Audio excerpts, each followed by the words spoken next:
नमस्कार दोस्तों, मैं अमन तिवारी स्वागत करता हूं आपके अपने इस YouTube channel steno brothers academy में। दोस्तों, जैसा कि आप जानते हैं कि हम हर दिन कंप्यूटर के सीरीज़ या कंप्यूटर के टॉपिकों के ऊपर बात करते हैं और लास्ट क्लास में मैंने कंप्यूटर की पीढ़ियों के ऊपर चर्चाएं की थी। दोस्तों, कुछ टेक्निकल इशू के कारण वो वीडियो बीच में ही बंद हो गया था, इसलिए उसका कुछ हिस्सा यहाँ पर मैं लेके आया हूँ। देखिए, हम पढ़ रहे हैं पहली पीढ़ी, दूसरी पीढ़ी, तीसरी पीढ़ी। कुछ चीज़ें हम जान चुके हैं, जैसे ऑपरेटिंग सिस्टम क्या है, सीपीयू क्या है, और मेमोरी भी जान गए थे कि इसमें मैग्नेटिक ड्रम, इसमें मैग्नेटिक कोर टेक्नोलॉजी। अब यहाँ से तीसरी पीढ़ी से शुरू करेंगे। अगर देखिए दोस्तों, मैं बात करूँ जो तीसरी पीढ़ी के कंप्यूटर 1964 से 1971 में थे, उनमें जो मेमोरी थी वो भी थी मैग्नेटिक टेप। यहाँ पर क्या हो गया, मैग्नेटिक टेप। अब सर, ये मैग्नेटिक टेप क्या है? चुंबक से बना हुआ टेप। ये कुछ नहीं है, ये वही आपकी मेमोरी है जो पहले के टाइम पे वो कैसेट आया करती थी, अंदर काली काली पट्टी लगी होती थी खूब बड़ी, और ऐसे कुछ कैसेट हुआ करती थी। मैं चित्र बना दे रहा हूँ, आपके दिमाग में आ जाएगा। अंदर ऐसे रील भरी होती थी, उसके ऊपर अंदर क्या भरी होती थी? रील। एक बाजा आया करता था, उसको खोल के इस कैसेट को डाला जाता था, तो उसमें जो रील भरी होती थी वही रील क्या कहलाती है? Magnetic tape. तो तीसरी पीढ़ी में दोस्तों जो आपकी स्टोरेज डिवाइस थी वो क्या थी? Magnetic tape.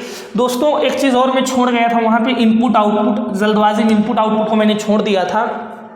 देखिए, जो पहली पीढ़ी में इनपुट और आउटपुट के लिए यूज हुआ था उसका नाम था पंच कार्ड। उसका क्या नाम था दोस्तों? तो उसका नाम था पंच कार्ड। पहली पीढ़ी में इनपुट आउटपुट। अब सर, ये पंच कार्ड क्या है?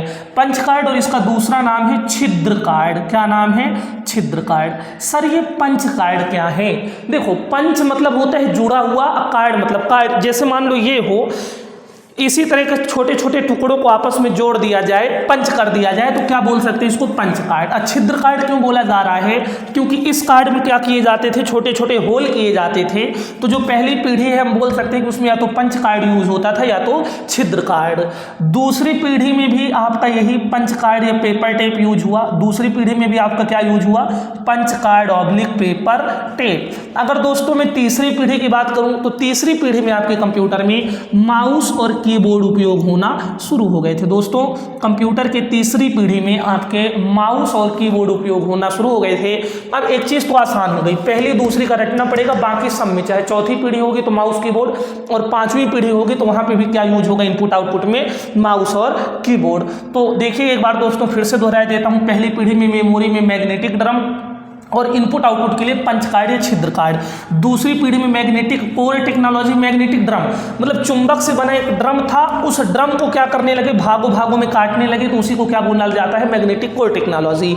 यहाँ पर भी इनपुट आउटपुट के लिए पंच कार्ड और पेपर टेप था। तीसरी पीढ़ी में हमने मैग्नेटिक टेप लगा दिया। मैग्नेटिक टेप या इनपुट आउटपुट के लिए यहाँ पर हम किसका दोस्तों यूज करने लगे? माउस और कीबोर्ड का। तो दोस्तों, हमने 3 जनरेशनों को पढ़ लिया है। अब बची हुई 2 जनरेशनों को हम फिर से शुरू करते हैं और जानते हैं उन बची हुई 2 जनरेशनों की डिटेल को। तो दोस्तों, उसी क्रम को आगे बढ़ाते हुए, जैसे कि मैंने आप लोगों से बताया था कि अब हमें बचे हुए 2 जनरेशन की और बात करनी है, क्योंकि कंप्यूटर में टोटल जनरेशन कितनी है, पीढ़ियाँ कितनी है? 5। हमने 3 के ऊपर बात कर लिया, अब चौथे और 5वें के ऊपर हमें हर पीढ़ी में यही जानना है। प्रोसेसर कहता है ऑपरेटिंग सिस्टम से, यार इतनी ऑसम, ऑसम समझ रहे हो ना? बोलते ना यार ये बड़ी ऑसम है, इतनी ऑसम लग रही है। कौन उसको ऑसम लग रही है? उसका अपना क्रश आ गया है किसके ऊपर? मेमोरी के ऊपर। तो चलिएगा दोस्तों, शुरू करते हैं। पहले तो ये चीज़ आपको रटनी पड़ेगी कि जो चौथी पीढ़ी है दोस्तों, वो 1971 से लेके कहाँ तक चलती है? 90 तक। साल 2 साल आगे पीछे किया जा सकता है। अगर दोस्तों मैं इसकी बात करूं प्रोसेसर की, तो देखिए तीसरी पीढ़ी में जो प्रोसेसर था वो था आईसी। मैं आपको एक चीज़ बता चुका हूं कि ट्रांजिस्टर ही आज भी प्रोसेसर है। पहली पीढ़ी में वैक्यूम ट्यूब या वॉल्व था, दूसरी में ट्रांजिस्टर था, तीसरी में जिसका नाम हमने आईसी दिया है वो आईसी ही ट्रांजिस्टर है। ट्रांजिस्टर को थोड़ा और पास लगा दिया गया, एक रास्ते पे लगा दिया गया, तो उसको क्या बोलने लगे? एकल परिपथ इंटीग्रेटेड सर्किट। चौथी पीढ़ी में अगर मैं बात करूं तो दोस्तों यहाँ पर यूज हुआ है LSI। क्या यूज हुआ है? LSI। सर अब ये LSI क्या है? कुछ नहीं है। L का मतलब है दोस्तों लार्ज, L का मतलब है लार्ज, S का मतलब है स्केल और I का मतलब है इंटीग्रेशन। Large scale integration. दोस्तों बात वही है, ये IC का विकसित रूप है। मतलब मान लो आईसी में एक जगह पे, अगर कहने की बात, एक कल्पना है कि अगर आईसी में एक जगह पे 100 ट्रांजिस्टर लगाते रहे होंगे तो यहाँ पर लगभग मान के चल लो कि आप एक जगह पे लगा देते होंगे 10,000 20,000 ट्रांजिस्टर, और उसी का नाम क्या रख दिए, उसी चिप का नाम क्या रख दिए, उसी सीपीयू प्रोसेसर का नाम क्या रख दिए, LSI। यानी लार्ज मात्रा में स्केल किया गया है, इंटीग्रेशन किया गया है, large scale integration. Large amount में जो ट्रांजिस्टर लगाए गए हैं वो किस अमाउंट में लगाए गए हैं? लार्ज अमाउंट में। दूसरी पीढ़ी में ट्रांजिस्टर लगा था, वो आज भी 5वीं जनरेशन में ट्रांजिस्टर ही लगा हुआ है। तो दोस्तों LSI, चौथी पीढ़ी में क्या यूज हुआ है? LSI, जिसका मतलब होता है लार्ज स्केल इंटीग्रेशन। और दोस्तों अगर मैं यहाँ पे बात करूँ, 5वीं पीढ़ी में जो सीपीयू था उसका नाम था ULSI। सर अब ये ULSI कौन सी नई बला है? तो दोस्तों ULSI का मतलब होता है अल्ट्रा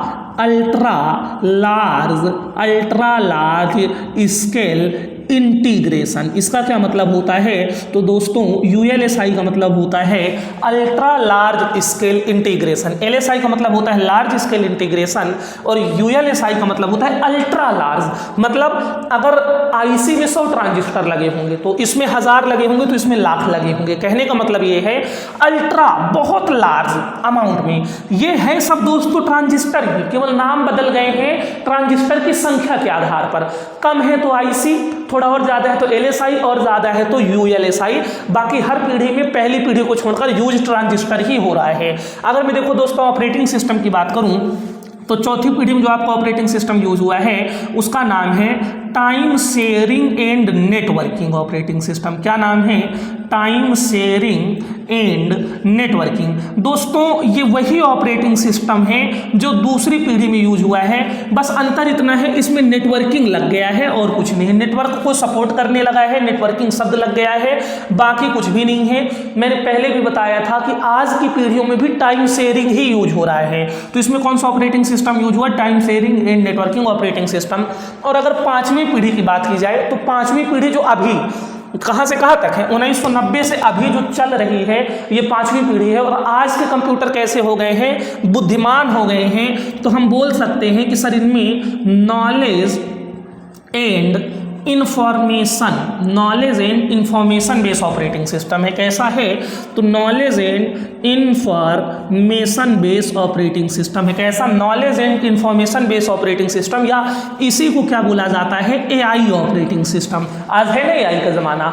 तो 5वीं पीढ़ी के जो ऑपरेटिंग सिस्टम है जो पूरे कंप्यूटर को चलाते हैं उनमें या तो हम ये बोल सकते हैं कि नॉलेज बेस्ड ऑपरेटिंग सिस्टम है, knowledge and information based operating system है, या तो दोस्तों हम इसी को बोल सकते हैं कि AI ऑपरेटिंग सिस्टम है, AI operating system.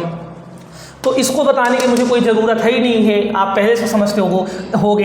Input output का तो दोस्तों पहले से क्लियर है। क्या क्लियर है? तीसरी पीढ़ी से ही क्या यूज होने लगा है? Mouse keyboard. तो यहाँ पे भी माउस कीबोर्ड और यहाँ पे भी क्या यूज होगा दोस्तों? माउस और कीबोर्ड। क्या यूज होगा यहाँ पर भी? तो दोस्तों यहाँ पर भी यूज होगा आपके माउस और कीबोर्ड। इसको भी बताने की ज़रूरत नहीं है। अब दोस्तों आती है मेमोरी की बात। देखिए अगर मैं मेमोरी की बात करूँ, पहली पीढ़ी की अगर मैं मेमोरी की बात करूँ तो दोस्तों आपकी जो पहली पीढ़ी थी उसमें आपकी मेमोरी यूज हुई थी मैग्नेटिक ड्रम, चुंबक से बना एक ड्रम। फिर उसी ड्रम को भागों में बांटा गया तो उसका नाम क्या हो गया? Magnetic core technology. बाद में उस ड्रम को हटा के एक फीता बनाया गया, उसी का नाम क्या रखा गया? Magnetic tape. और चौथी पीढ़ी में दोस्तों हम कह देंगे कि चौथी पीढ़ी में रैम, जो कि एक सेमीकंडक्टर मेमोरी है, का उपयोग होने लगा। जो कि एक ऐसी मेमोरी है, एक सेमीकंडक्टर मेमोरी है। चौथी पीढ़ी में आपके दोस्तों रैम का उपयोग होने लगा। और अगर मैं 5वीं पीढ़ी की बात करूं तो जितनी मेमोरी आप जानते हो, जौन आप जानते हो सब रख दो यहाँ पे। चाहे आप हार्ड डिस्क की बात करो, चाहे आप SSD की यानी सॉलिड स्टेट, हार्ड डिस्क का शॉर्ट फॉर्म क्या होता है? HDD, जिसको बोलते हैं हार्ड डिस्क ड्राइव। क्या बोलते हैं दोस्तों इसको? Hard disk drive. और SSD का फुल फॉर्म क्या होता है? Solid state drive. Solid state drive. जितनी भी आपकी मेमोरी, जो मेमोरी हो, चाहे ये हो, चाहे आपकी एक और कौन सी मेमोरी चला करती है? Optical memories. चाहे ऑप्टिकल मेमोरी हो यानी CD DVD, ये सब किस में आती हैं, तो सब की सब दोस्तों 5वें जनरेशन में आती हैं। रैम को चौथे पे रख देंगे, बाकी ऊपर की 3 आपको बताई जा चुकी हैं। तो दोस्तों हमने जाना कैसे 1940 या 46 से शुरू हुआ पहली जनरेशन का सफ़र। आज 2024 आते आते 5 बार बदल चुका है। वही क्या बन जाती है, कंप्यूटर की पीढ़ियाँ। हमने 5 पीढ़ियों के ऊपर डिटेल में चर्चाएं की हुई हैं। उम्मीद करता हूं दोस्तों कि आपको ये जानकारी पसंद आई होगी, आपको चीज़ें समझ में भी आई होंगी। तो दोस्तों यहाँ से हम लोगों का पीढ़ियाँ भी ख़त्म हो जाता है। कल हम लोग इसके रिगार्डिंग एक और टॉपिक उठाएं, इसी के आगे का एक और भाग उठाएंगे, जिसका नाम है दोस्तों आपका कंप्यूटर का वर्गीकरण। और वर्गीकरण के बाद आपका कंप्यूटर का इतिहास ख़त्म हो जाएगा। तो दोस्तों आज की क्लास यहीं तक, मिलते हैं कल फिर एक नई क्लास में। धन्यवाद।